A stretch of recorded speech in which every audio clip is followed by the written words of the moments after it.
امام شافعی رضی اللہ تعالی عنہ اس آیت سے فرماتے ہیں کہ نفقہ صرف اولاد اور والدین کا واجب ہے. نفقہ صرف اولاد کا اور والدین کا واجب ہے. ابن العم، عین میم عم، چچا کو کہتے ہیں. یہ چچا تایا جو ہے وہ اس پر قیاس کرتے ہیں اس کو. تو اب جو بالکل قریبی ہے، سگے بہن بھائی ہو گئے، اولاد ہو گئی، والدین، ان کا معاملہ ضروری ہو گیا. جو تھوڑا سا فاصلے پہ ہے، چچا زاد، خالہ زاد، یا دوسرے فاصلے پہ ہو گئے، ان کا حسب گنجائش جو کر سکتے ہیں کرنا چاہیے. مگر روک لیا، نہیں دے رہے، کھا رہے ہیں، اپنے مزے کر رہے ہیں، آپ کے پاس ہے دے سکتے ہیں، نہیں دے رہے، تو آپ کچھ اچھا نہیں کر رہے. اگر نہیں دیا، آپ کے پیسے میں وہ رہے گا، آپ کے پیسے کا نقصان بھی بن سکتا ہے، دواؤں پہ نکلے گا، مصیبتوں پہ جائے گا، اور وبال گناہ الگ رہے گا. آپ مر گئے تو آپ کے ذمے رہے گا. اس لیے جس کا حق ہے اس کو دو، جس کا حق ہے اس کا حصہ، جس کا وہ اہل ہے اس کو حق کہتے ہیں کہ یہ چیز اس کا حق ہے، یعنی اس کو یہ چیز ملنی چاہیے.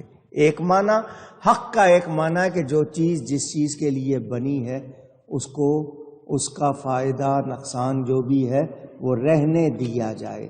مثلا پھول مسلنے کے لیے نہیں بنا، اس کا حق ہے کہ اس کو نرمی سے برتا جائے، یہ اس کا حق ہے. آپ اس کو پاؤں تلے مسل دیں تو یہ آپ نے اس کا حق مارا یا نہیں مارا، غلط کیا یا نہیں. تو میں نے حق کے دونوں معنی بتا دیے. ایک حق یہ کہ اس کا حصہ کیا ہے، اس کے لیے کیا ہے، اور دوسرا حق کہ اگر اس میں کوئی صلاحیت اللہ نے رکھی ہے تو اس کو پورا رہنے دیا جائے، اس کو نقصان نہ پہنچایا جائے. تو اب ہم لوگ کسی عزت دار کو بے عزت کریں، کسی سے نرمی کرنی ہے اس سے سختی کریں، تو بتائیں یہ غلط ہوگا یا نہیں ہوگا؟ اور ہمارے ہاں کیا ہو رہا ہے؟ گھروں میں، رشتہ داروں میں، کاروبار میں، ملک میں، دنیا میں کیا ہو رہا ہے؟ اجی ہیومینٹی، انسانیت. تو کیا غزہ والے انسان نہیں ہیں؟ بچوں کو تنگ نہ کرو، تو کیا غزہ میں فلسطینیوں کے بچے نہیں ہیں؟ وہ انسان نہیں ہے؟ ان کا حق نہیں ہے؟ تو اب ایک طرف تو کہتے ہیں رائٹس، ہیومن رائٹس، انسانی حقوق، اور پھر خود اس کے خلاف کریں. تو بتائیے کیا لوگ یہ اپنے دعووں میں سچے، اپنے نعروں میں سچے؟ ہرگز نہیں. اسی لیے فرمایا نشانیاں کن کے لیے؟ ایمان والوں کے لیے. اور کام کن کا بنتا ہے؟ کامیاب کون ہوتے ہیں؟ جو اللہ کی رضا چاہتے، جو اللہ کی کسی کی مدد کرو اللہ کی رضا کے لیے، کسی سے اچھی بات کرو اللہ کی رضا کے لیے، کسی سے اچھائی سے پیش آؤ اللہ کی رضا کے لیے. رب راضی ہو جائے گا. تو رب راضی تو سب راضی، اور رب راضی ہوتا ہے تو کتنا انعام ملتا ہے، کتنی برکتیں ہوتی ہیں، کامیابی ہوتی ہے. ہم لوگ لگے ہوئے ہیں دوسروں کو راضی کرنے، باس راضی ہو جائے، فلانا راضی ہو جائے، وہ راضی ہوتے نہیں ہیں، رب ناراض ہو جاتا ہے. یا رب کو راضی کرو، جو رب کو راضی رکھتے ہیں ان سے پھر سب راضی رہتے ہیں. کوشش کرنی چاہیے. قرابت داروں کے حقوق ادا کرنے کا رب نے حکم دیا ہے. تو جو نہیں مانے گا نافرمان ہوگا یا نہیں ہوگا؟ تفصیل آپ کو سیکھنی چاہیے. کس رشتہ دار کا کتنا حق ہے؟ سسرال بھی اس میں آئیں گے، نسبی خاندانی تعلق والے بھی آئیں گے. کس کس کا کتنا حق ہے یہ آپ کو سیکھنا چاہیے. مہمان نوازی، لوگ اس کو اچھا سمجھتے تھے، کسی کے گھر میں مہمان آتا تھا خوش ہوتے تھے. اب خوش نہیں ہوتے، منہ بناتے ہیں. آتے ہی پوچھتے ہیں کب جاؤ گے، کتنا رکو گے. اس کے ساتھ خندہ پیشانی. خندہ پیشانی کا مطلب مسکراتے ہوئے کھلے ہوئے چہرے سے ملنے کی بجائے منہ بنا کے ملنا. مہمان آئے تو اچھی بات ہے، لیکن میں نے پہلے بتا دیا مہمان کو بھی سمجھنا چاہیے کہ وہ بلائے جان نہ بنے. فقراء، تنگ دست لوگ، نادار لوگ، ان پر مہربانی کرنی چاہیے، مگر لوگوں نے کاروبار بنا لیا الا ماشاءاللہ. بھکاری بن گئے، ضرورت نہیں ہوتی ہے مانگتے، اچھا ضرورت کے مطابق مل گیا، باقی کہہ دو جی نہیں میری ضرورت پوری ہو گئی، جمع کرتے رہتے ہیں. کتنے لوگوں کا کاروبار ہے. میں اللہ مجھے معاف کرے، میں کسی کی غیبت نہیں کر رہا، آپ کو مسئلہ سمجھانے کے لیے. آتے ہیں لوگ ہی روز آتے ہیں. دفتر میں بیٹھتا ہوں یہاں میں مغرب سے عشاء، لوگ آتے ہیں جی ضرورت کیا جی شادی کرنی ہے جی بچے کی، جی بچے کی شادی کرنی ہے تو سادگی سے کر لو. نہیں جی کھانا تو پورا ہوگا، حال میں ہوگا. تو بتائیے کیا یہ واقعی ضرورت ہے؟ سارے انہوں نے وہ پوچھو کھانا بھی پورا ہوگا جی، سارے کارڈ چھاپ کے لے آتے ہیں. آج کل کم سے کم کارڈ 25-30 روپے سے کم تو کارڈ نہیں بنتا ہوگا، 50 کا بنتا ہو. کارڈ چھاپ لیتے ہیں. کیوں؟ ہم لوگ ضرورت اور سہولت کے فرق کو بھی بھول گئے. آپ کے گھر میں ملازم ہے، ماسی کہلاتی ہے یا میڈ ہوتی ہے، خادمہ، خدامہ، آپ ان کے ساتھ بھلائی سے پیش آتے ہو، مگر وہ آپ کو کچھ دے لو، ان کو کچھ کر لو، وہ خوش ہوتے. چوریاں الگ کر لیتے ہیں، نخرے الگ دکھاتے ہیں. آپ ان کو جوڑے دے دو، آپ ان کو بخشش دے دو، انہوں نے وہی ہے. بتائیے کیا یہ صحیح ہوگا؟ تو ضرورت مند کو بھی اتنا ہی کرنا ہے جتنی اس کی ضرورت ہے، اور اس کے لیے وہی انداز. مگر اب ایک شخص ہاتھ پھیلا دیا ہے، اب آپ کہیں گے جی اس نے ہاتھ پھیلا دیا کیا کریں؟ اب مجبوراً کچھ نہ کچھ آپ کو دینا پڑتا ہے. مسجدوں میں اعلان، بینر لگے ہوئے، جہاں سگنل پہ مجھے وہ بات بتائی، میں نے اس کو رسالے میں لگوایا. ایک جگہ سگنل خراب ہو گیا، یہ جو ٹریفک کا سگنل ہوتا ہے نا چوراہے پر گاڑیاں روکنے کے لیے، خراب ہو گیا. وہاں جتنے بھکاری تھے انہوں نے آپس میں چندہ کر کے وہ سگنل ٹھیک کروایا. وہ سگنل کیوں؟ اس لیے نہیں کہ لوگوں کو ٹریفک کا مسئلہ حل ہو جائے، اس لیے کہ گاڑیاں رکیں. انہوں نے کہا گاڑیاں رک نہیں رہی تھیں، ہمارا کاروبار تباہ ہو گیا تھا. فاٹک، ریلوے فاٹک، ریلوے کراسنگ آپ کہتے ہیں، وہ ریلوے کراسنگ پہ جس کی ڈیوٹی ہوتی ہے اس کو کہہ دیتے ہیں یار ذرا 5 منٹ پہلے بند کر دیں، ہم تجھے اتنے دے دیں گے، کیونکہ اتنی دیر گاڑیاں کھڑی رہیں گی تو وہاں جو خانچہ فروش ہوتے ہیں، کوئی پاپڑ بیچ رہا ہے، کوئی چنے بیچ رہا ہے، ان کی بکری ہو جاتی ہے. یہ طریقے اختیار کر لیے. اللہ پہ بھروسہ نہیں رہا. جانور نے کبھی اگلے دن کے لیے ٹکڑا بچا کے رکھا ہے؟ اونچی. ہمیں کیا ہو گیا ہے؟ اس کو اللہ پہ اتنا بھروسہ ہے اور ہمیں بھروسہ نہیں. جمع کرنا منع نہیں ہے، مگر سانپ بن کے بیٹھ جائیں، خرچ نہ کریں، وہ بھی اچھی بات نہیں ہے. تو ہمیں کہا گیا جس جس کا حق ہے ان کو دو، مہمان نوازی کرو، ناداروں پہ، قرابت داروں سے سلوک.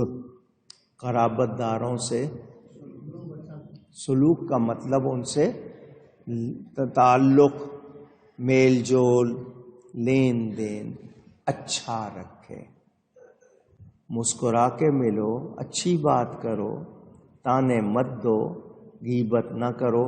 لیکن بتائیے کوئی گھر اس سے خالی ہے؟ مشکل ہی ہوگا۔ ہر ایک کو دوسرے سے کوئی نہ کوئی شکایت ہے، اور اس کا انداز بھی وہ ایسا رکھے گا دل آزاری والا۔ تو محبتیں پھر کہاں سے ہوں گی؟ پھر برکتیں کہاں سے ہوں گی؟ اللہ تعالیٰ ارشاد فرماتا ہے وَمَا آتَيْتُم مِّن رِّبًا لِّيَرْبُوَ فِي أَمْوَالِ النَّاسِ فَلَا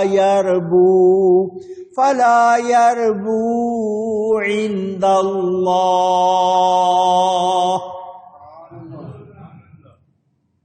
اور تم جو چیز زیادہ لینے کو دو، کہہ دینے والے کے مال بڑھے تو وہ اللہ کے یہاں نہ بڑھے گی۔ اس کو سمجھاتا ہوں۔ میں نے پہلے آپ کے سامنے جو دینی رشتہ داری کی بات کی ہے اس کو بیان کر لوں، پھر اس آیت کو بیان کرتا ہوں۔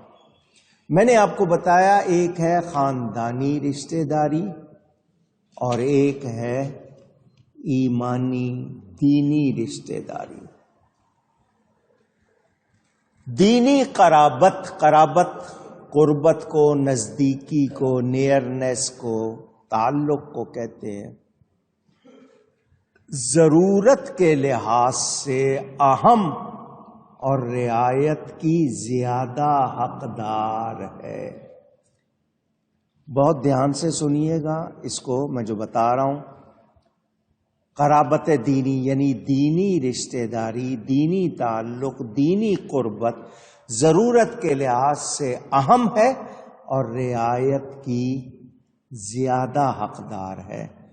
کیوں کہ ایک تو ہیں خاندانی رشتے کے بھائی، یہ اللہ کے عطا کیے ہوئے بھائی ہیں۔ ایک بات، مریدین، مرید کہتے ہیں چاہنے والے کو، پیر کے مرید ہوتے ہیں، وہ پیر کو چاہتے ہیں، اس کا ارادہ اختیار کرتے ہیں تو مرید کہلاتے ہیں۔ مرید کی جمع مریدین، جنہوں نے مرشدین کاملین، مرشد کہتے ہیں راہ دکھانے والے کو، کامل کہتے ہیں پکے کو، یعنی صحیح راہ دکھانے والے سچے لوگ۔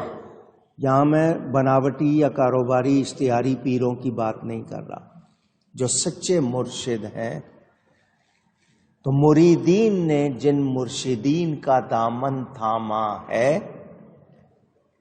تو وہ مرید بھی ان پیروں کی معنوی اولاد ہے۔ معنن وہ بھی اولاد کے حکم میں اولاد کی طرح ہے۔ کیوں کہ وہ اللہ کی طلب میں، اللہ کی رضا چاہنے میں مسافر ہو گئے، دنیا سے فارغ ہو گئے، معیشت کے حصول سے عاری۔ جس طرح پیروں کے آستانے پہ مریدین چلے جاتے ہیں تو پیر صاحب ان کو کھانا کھلاتے ہیں، لنگر کھلاتے ہیں، پڑھاتے ہیں، ان کے سکھانے تربیت کا انتظام کرتے ہیں۔ تو ان لوگوں کا بھی خیال رکھنا زیادہ ضروری ہوتا ہے، زیادہ ضروری۔ اونچی جن کو اللہ نے زیادہ دیا ہے ان پر واجب ہے کہ ایسے لوگوں کا خیال رکھیں۔ وہ جس طرح اپنی خاندانی رشتوں کا، اولاد کا خیال رکھتے ہیں کہ ان کو کوئی مشکل نہ ہو، اسی طرح جو اللہ کی طلب میں لگے ہوئے ہیں ان کا خیال رکھیں تاکہ ان کو اس کی وجہ سے دشواری نہ۔ ایک شخص مسجد میں خدمت کر رہا ہے، امام ہے، مؤذن ہے، خادم ہے۔ آپ لوگ مسجد کمیٹی کے ساتھ تعاون کرتے ہو، وہ ان کو تنخواہ دیتے ہیں۔ تن جسم کو کہتے ہیں، خواہ یعنی جسم کی ضرورت، کپڑے ہیں، کھانا پینا ہے، وہ دیتے ہیں۔ بہت سی جگہوں پر اس کا انتظام نہیں ہے۔ جس طرح مہنگائی ہو رہی ہے، مسجدوں کو چندہ نہیں آ رہا، کتنی مسجدیں بند ہو رہی ہیں، بجلی کا بل اتنا آتا اتنا چندہ نہیں ہوتا، کاٹنے کے لیے حکومت کے لوگ فوراً آ جاتے ہیں۔